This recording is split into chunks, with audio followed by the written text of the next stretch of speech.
Hi everyone, आज इस video में मैं आपको एक और डिस्टॉर्शन के बारे में बताती हूँ।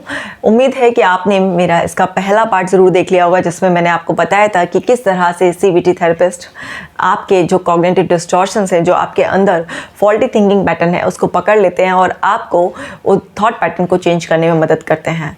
आज इसके दूसरे पार्ट में मैं आपको एक और डिस्टॉर्शन, ओवर जनरलाइजेशन, किस तरह से ये आपकी लाइफ को नेगेटिव रूप में आपको दिखाता है, क्या क्या परेशानियाँ आती हैं, किस तरह से डेवलप हो जाता है और इससे कैसे बाहर निकल सकते हैं, सब मैं आपको डिटेल में बताऊंगी। तो इस वीडियो को भी पहली वीडियो की तरह लास्ट तक देखना है और ज़रूर शेयर करना है, क्योंकि आपका एक शेयर किसी की मदद कर रहा है। मेरी ऐप को अभी डाउनलोड कर लीजिए, क्योंकि इसमें आपके लिए ब्रीदिंग एक्सरसाइजेस, मेडिटेशन और अफर्मेशंस है। मेरी book dear depression let's break up अगर आप पढ़ना चाहते हैं तो इसे भी पढ़िए, ये एक मास्टरपीस है। चलिए तो शुरू करते हैं। आप जानते ही हैं, ये है सीबीटी मॉडल। इस सीबीटी मॉडल में आपको पता है कि जब भी हमारी लाइफ में कोई सिचुएशन आती है तो उसमें हमारे अंदर थॉट्स आते हैं। आपको ये भी पता है कि एक ऑटोमेटिक थॉट होता है, और ये जो ऑटोमेटिक थॉट होता है इसमें कई बार फॉल्ट होता है, यानी कि वो एरर होती है, और हम इसी सिचुएशन में थॉट को क्रिएट भी कर सकते हैं। कई बार तो लोग थॉट को क्रिएट करते वक्त भी फॉल्ट कर सकते हैं, और कई बार ऑटोमेटिक उसमें भी होता है। सो अब वो ऑटोमेटिक उसमें हो या फिर आपका क्रिएटेड पैटर्न भी, एक सोचने का जो आप फ्रेश भी सोच रहे हो सिचुएशन में, वो तरीका भी आपका डिस्टॉर्टेड हो, तो मैं उसके बारे में बताऊंगी आपके। और आप जानते ही हैं कि जैसा हम सोचते हैं वैसा ही फील करने लगते हैं और वैसा ही हमारा बिहेवियर हो जाता है, और फर्दर सिचुएशंस ऐसी ही हमारे उसमें बनती रहती हैं। तो अब समझते हैं ज़रा एक केस को। ये एक 28 साल के लड़के की स्टोरी है। वो 28 साल का लड़का जो दिखने में भी बहुत हैंडसम, बहुत ही अच्छे परिवार से, और बीटेक किए हुए, फर्स्ट क्लास कॉलेज से उसने बीटेक किया, बड़े बड़े सपने उसकी आंखों में, और बहुत ही अच्छी तरीके से अपनी लाइफ को उसने 20 की एज में ही प्लान कर लिया था कि वो जैसे जैसे बड़ा होगा तो किस तरीके से उसको अपनी लाइफ जीनी है। तो डेफिनेटली 20 साल की उम्र में सबकी आंखों में बहुत सारे सपने होते हैं, होने भी चाहिए, क्योंकि जिनकी आंखों में सपने होते हैं उन्हीं के सपने पूरे होते हैं। लेकिन अगर आपने उन सपनों को देखते वक्त अपने लिए मार्जिन सेट नहीं किया, आपने उन सपनों को देखते वक्त अगर रियलिटी को नहीं देखा, तो वो सपने आपको कहीं ना कहीं फंसा भी सकते हैं, अटका भी सकते हैं। तो ये जो लड़का 28 साल का है, जो बीटेक हो गया था इसका, जो इंजीनियर बन गया था, और अच्छी फैमिली से ताल्लुक़ रखना, गुड लुकिंग होने के बावजूद भी सीवियर डिप्रेशन में चला गया। क्यों? क्योंकि उसका जो थिंकिंग पैटर्न था वो बहुत ज़्यादा फॉल्टी हो गया था। उसके अंदर जो सेल्फ टॉक चलती रहती थी वो बहुत ज़्यादा नेगेटिव चलती रहती थी। मैं अभी आपको बताऊंगी पूरा किस तरह से उसके अंदर कौन सी जो थॉट पैटर्न है वो डेवलप हुआ। पहले उसके बारे में थोड़ा सा समझ लेते हैं। वो लड़का एम्बिशियस तो शुरू से ही था, सब कुछ अच्छा था। अब लेकिन वो थोड़ा सा परफेक्शनिस्ट, थोड़ा सा ज़्यादा ओवर थिंकर, बहुत ज़्यादा हर चीज़ को लेकर कॉशियस पहले से ही था। जब मैंने उसकी पूरी हिस्ट्री ली 28 साल की, तो मुझे पता चला उसके अंदर बचपन से ही, स्कूल टाइमिंग से ही हर चीज़ को एकदम से अचीव करने का, परफेक्टली अचीव करने का, और अपनी कोई भी गलती हो जाए तो उस गलती के लिए अपने आप को बहुत ज़्यादा डांटने डपटने का, सेल्फ वो करने का उसके अंदर एक आदत थी। अब उसके अंदर एक ये आदत थी कि अगर उसकी कोई गलती हो जाती थी तो उसके बेसिस पर वो उस चीज़ को छोड़ ही देता था। बहुत ज़्यादा नेगेटिव सोचता था, और बहुत ज़्यादा उसे समझाना पड़ता था कि बेटा कोई बात नहीं है, कि अगर ये चीज़ एक बार आपसे गलत हो गई है तो इसका मतलब ये नहीं है कि हमेशा गलत होगी, या इसका मतलब ये नहीं है कि ये चीज़ आगे जाके करेक्ट नहीं हो सकती, इस चीज़ को छोड़कर कुछ और कर लो। तो वो सब उसके फादर मदर ने उसके साथ चाइल्डहुड में सब किया, लेकिन फिर भी उसका ये जो थिंकिंग पैटर्न था वो इतना ज़्यादा ग्रो हो गया कि उसको ओवर जनरलाइजेशन, एक जो कॉग्निटिव डिस्टॉर्शन होता है, ओवर जनरलाइजेशन, उसके बारे में मैं आपको बताती हूँ। इसमें क्या होता है, एक पर्सन किसी इवेंट में अटक जाता है। मतलब अगर उसकी लाइफ में एक दो कोई भी ऐसे फेलियर्स होते हैं, चाहे वो अनइम्पॉर्टेंट छोटे से भी होते हैं, लेकिन वो उन इवेंट्स में अटक जाता है, और जब उनमें वो अटक जाता है तो वो उसके बेसिस पर अपनी आगे की पूरी लाइफ को भी जनरलाइज कर देता है। जैसे बड़े कॉमन से आपने एग्जाम्पल भी देखे होंगे ना। मान लीजिए एक ग्रुप में कोई आपने एक आध पर्सन खराब देखा तो आपने बोल ही दिया ये ग्रुप ही बिल्कुल बेकार है, ठीक है। तो सब चीज़ों को इस तरीके से जनरलाइज कर देते हैं। मान लीजिए कोई एक इंटरव्यू आपका सक्सेसफुल नहीं हुआ तो आपने बोला मैं तो कभी इंटरव्यू फेस ही नहीं कर सकता। तो कभी भी एक दो इवेंट की बेसिस पर आप पूरा आगे तक जनरलाइज नहीं कर सकते उसे, लेकिन जो लोग ऐसे करते हैं वो ओवर जनरलाइजेशन करते हैं।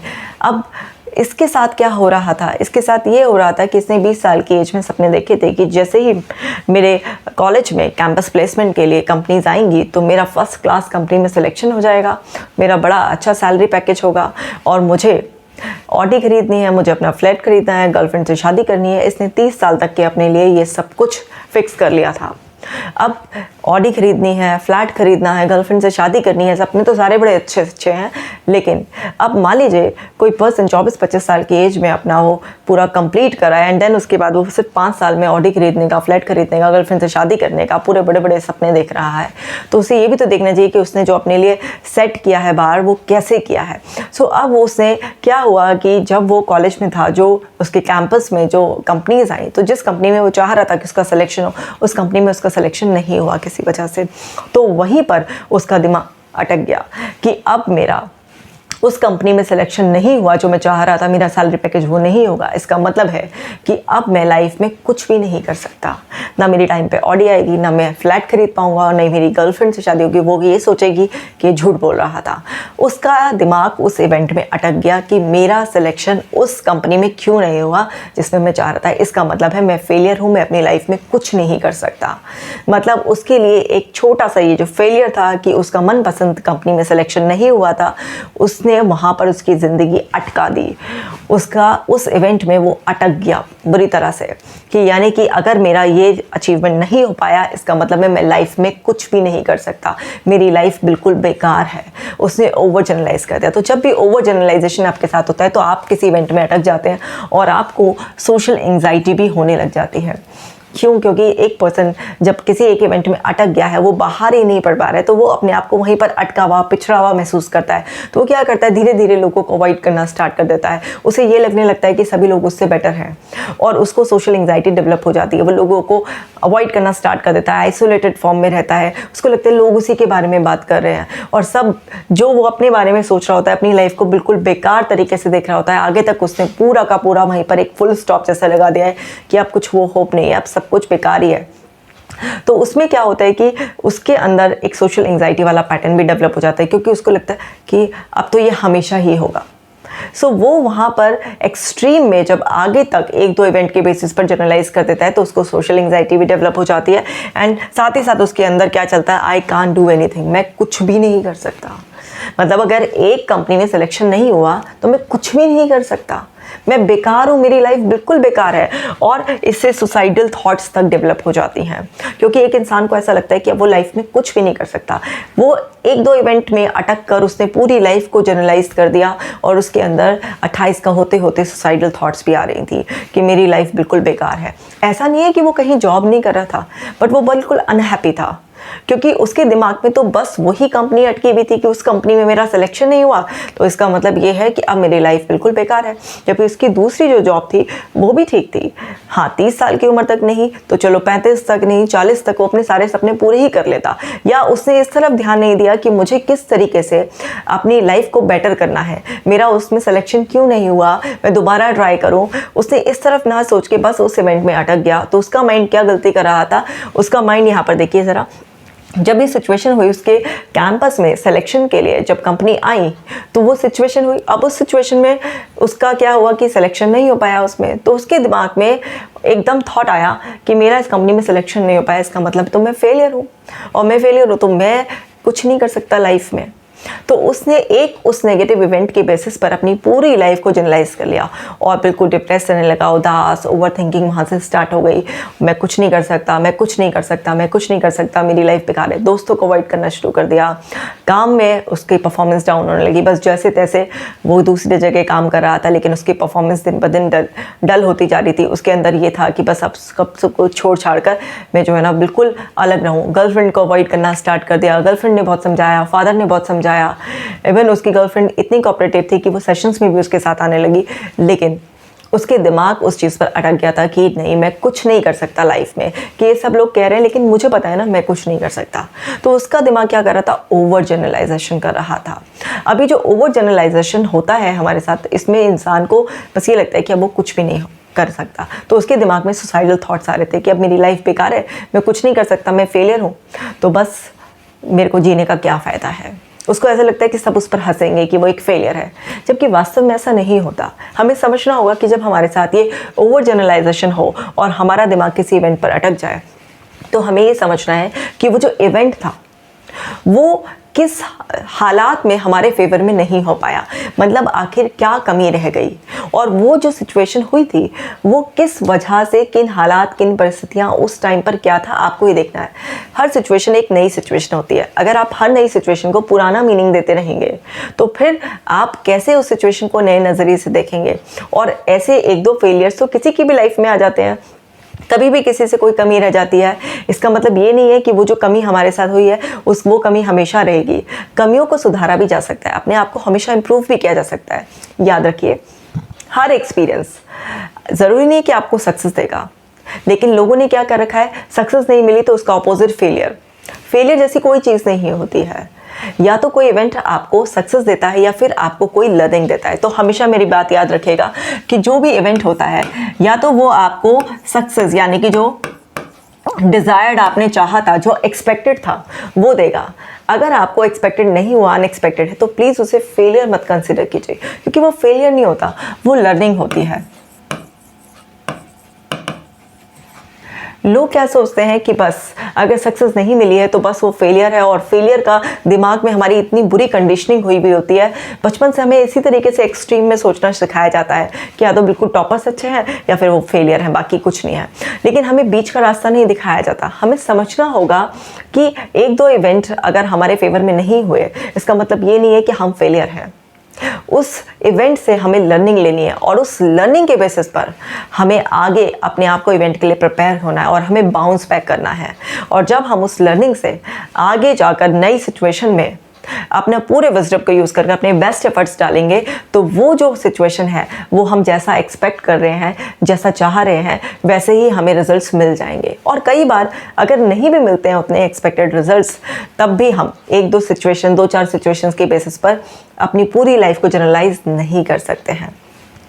आप देखिए, ज़िंदगी समुद्र जैसी बड़ी है, उसमें से 5-7 बाल्टी पानी निकल भी जाएगा तो कोई फ़र्क नहीं पड़ेगा। इसलिए हमारी ज़िंदगी इतनी बड़ी है, हम इतने साल जीते हैं, अगर उसमें कुछ इवेंट्स ऐसे हो भी गए जो अनफेवरेबल हैं, उससे क्या फ़र्क पड़ेगा।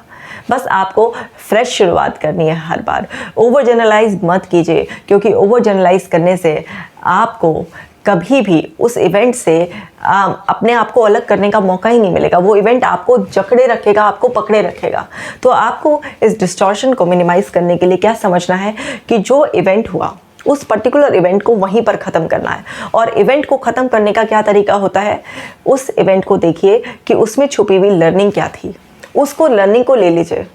अपनी जो कमियां हैं उसकी लिस्ट बनाइए, और आप उस कमियों को कैसे इम्प्रूव कर सकते हैं उसका भी एक जो है ना पूरा का पूरा प्लान बना लीजिए कि मेरे को अपने अंदर की जो कमी है इसको किस तरीके से इम्प्रूव करना है। तो आपकी जो वीकनेसेस है वो आपकी स्ट्रेंथ में कन्वर्ट हो जाएंगी, जो आपकी लर्निंग है वो आपकी गाइड बन जाएगी। तो क्या होगा, जो लर्निंग है ये क्या काम करेगी, आपके गाइड की तरह काम करेगी, और जो आपकी सारी वीकनेसेस हैं वो क्या हो जाएंगी, आपकी स्ट्रेंथ में कन्वर्ट हो जाएंगी। तो आपको समझना होगा कि अगर आपको अपने अंदर स्ट्रेंथ्स डेवलप करनी है तो आपको ये तो पता होना चाहिए ना कि आपके अंदर वीकनेसेस क्या हैं। तो वीकनेसेस को आइडेंटिफाई करने से कभी नहीं घबराना चाहिए। हर इवेंट को हमें बारीकी से देखना चाहिए कि जो हमारे अंदर वीकनेसेस हैं उसमें से हम सारी की सारी लिस्ट बना लें, और कैसे इनको हम जो है ना चेंज कर सकते हैं अपनी स्ट्रेंथ में, उसका एक प्लान बना लें, और फिर धीरे धीरे अपनी वीकनेसेस पर काम करें और उन्हें स्ट्रेंथ में कन्वर्ट कर लेंगे तो हम पावरफुल फील करेंगे। नई सिचुएशंस में हमें बाउंस बैक करने की हिम्मत रहेगी। इसी तरीके से आप जब लर्निंग को अपना गाइड बना लेते हैं और आपके पास कोई गाइड, कोई कोच रहता है, वो आपको डायरेक्ट करता है कि आप नई सिचुएशन में किस तरीके से बिहेव करो, तो वो नई सिचुएशन में डिफरेंट रिजल्ट से आपका पास्ट वाली सिचुएशन से पीछा छूट जाएगा। बट अगर आप केवल उस इवेंट को फेलियर मानकर उस पर टैग लगाकर बैठ जाएंगे कि ये मैं तो फेलियर हूँ, तो आप उस इवेंट से कुछ भी सीख नहीं पाएंगे, और आप एक दो इवेंट के बेसिस पर भी अपनी पूरी लाइफ ख़राब कर सकते हैं। तो आपको ये समझना ही होगा कि हर सिचुएशन में आपको 100% वो रिजल्ट्स नहीं मिलते हैं जो आप चाहते हैं। लेकिन अगर आप चाहते हैं कि आपको मैक्सिमम सिचुएशन में वो मिले जो आप चाहते हैं, तो आपको हमेशा अपना फोकस किस चीज़ पर करना पड़ेगा कि हर इवेंट में एक छुपी हुई एक लर्निंग होती है। उस लर्निंग को आपको पकड़ लेना है, और फिर उस लर्निंग के बेसिस पर आपको अपने आप को प्रिपेयर करना है। तो आप जब इस तरीके से सिचुएशंस को इंडिपेंडेंट देखने लगते हैं, मतलब इसकी टेक्निक बेसिकली मैं क्या बताना चाह रही हूँ कि आपको एक इवेंट में अटकना नहीं है, आपको सिचुएशंस को क्या देखना है, इंडिपेंडेंट तरीके से देखिए आप सिचुएशंस को। जब आप सिचुएशंस को इंडिपेंडेंट तरीके से देखेंगे तो आपका धीरे धीरे पैटर्न डेवलप हो जाएगा। अब किसी इंसान को ये इस तरह से सोचने की आदत है जैसे उसको शुरुआत से ही था, तो जैसे उसके फादर से भी मैं मिली तो उसने बताते थे कि अगर ये कोई भी काम कर रहा हो, मैथ्स का या साइंस का कोई भी काम कर रहा होता था, अगर इससे नहीं होता था तो ये छोड़ देता था और बोलता मैथ्स बिल्कुल बेकार है, मैं मैथ्स नहीं करूँगा। इस तरीके से वो करता था। उसको फिर समझाते थे तो जब वो छोटा था तो पेरेंट्स के समझाने से समझ जाता था, लेकिन उसका वो थिंकिंग पैटर्न रिवाइज हो के पक्का होता जा रहा था। और अब वो बड़ा हो चुका था तो पेरेंट्स का उतना कंट्रोल उस पर चलता नहीं था, तो अब उसने अपने आप को ज़बरदस्ती डिप्रेशन में धकेल ही लिया। क्यों? क्योंकि पेरेंट्स भी उसको अच्छी सलाह दे रहे थे लेकिन उसको समझ नहीं आ रहा था।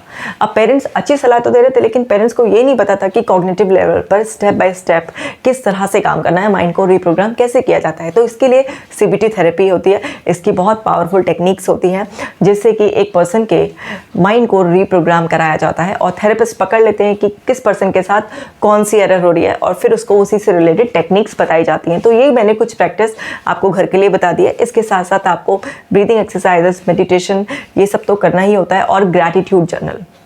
इसके लिए एक और एक्टिविटी होती है ग्रैटिट्यूड जर्नल। जब आप अपनी लाइफ में किन किन चीज़ों के लिए ग्रेटफुल हैं, आप उसमें अपने अचीवमेंट्स लिखते हैं, अपनी लाइफ का पॉजिटिव पार्ट देखते हैं, तो आपका माइंड जो एक इवेंट में अटका हुआ होता है कि बस मेरी लाइफ में यही बुरा हुआ है, उससे फोकस शिफ्ट हो जाता है और आपको अपनी लाइफ के पॉजिटिव इवेंट्स भी नोटिस में आने लगते हैं।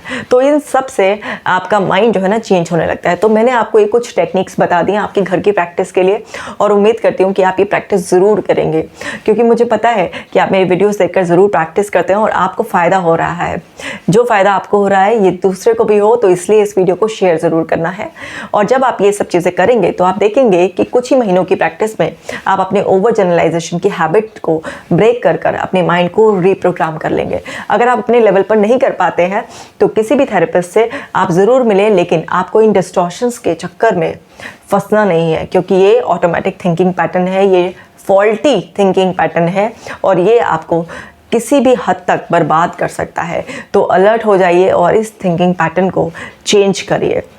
आज के वीडियो में इतना ही। उम्मीद करती हूँ कि आपको ये वीडियो अच्छा लगा होगा। कमेंट कर मुझे ज़रूर बताना है और इस वीडियो को शेयर ज़रूर करना है। अभी तक मेरे चैनल को सब्सक्राइब नहीं किया है तो ज़रूर कर लीजिए। मिलती हूँ आपसे इस वीडियो के नेक्स्ट पार्ट में। Take care.